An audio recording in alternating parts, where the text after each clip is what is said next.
This is Coyote News.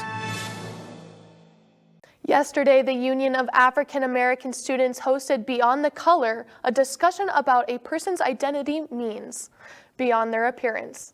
Among the featured speakers was Dr. Megan Redshirt Shaw, who is live in the muck with Coyote News' Kate Cromer. Kate? Thanks, Sydney. I'm here live in the muck with the keynote speakers from the Beyond the Color event, Marcus J. Destin and Dr. Megan Redshirt Shaw. So what does this event mean to the both of you? Go ahead. I think it's a breath of fresh air. It's the first event that we've had with everything that's been happening on campus and in the world and politics and all of that. It's the first time we've had to debrief. So for me, it meant it was a breath of fresh air to debrief and then recollect our thoughts before moving forward.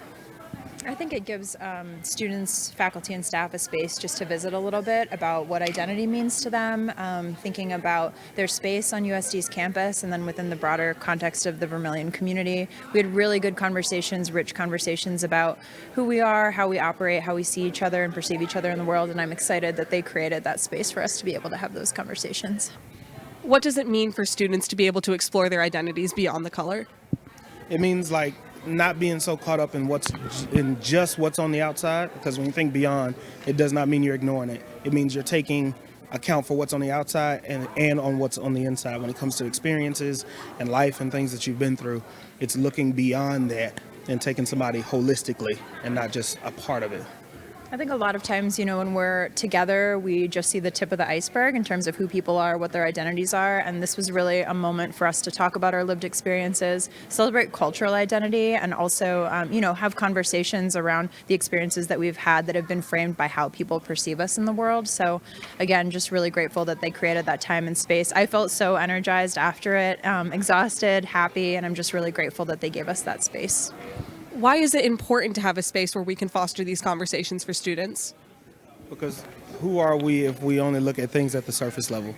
You need depth, you need diversity, you need to see people for who they are in the culture, because if you only approach people with the assumptions and stereotypes, you box people in and you never fully understand who they are, and you never be able to fully give them respect and learn more about them past what we see out on the outside.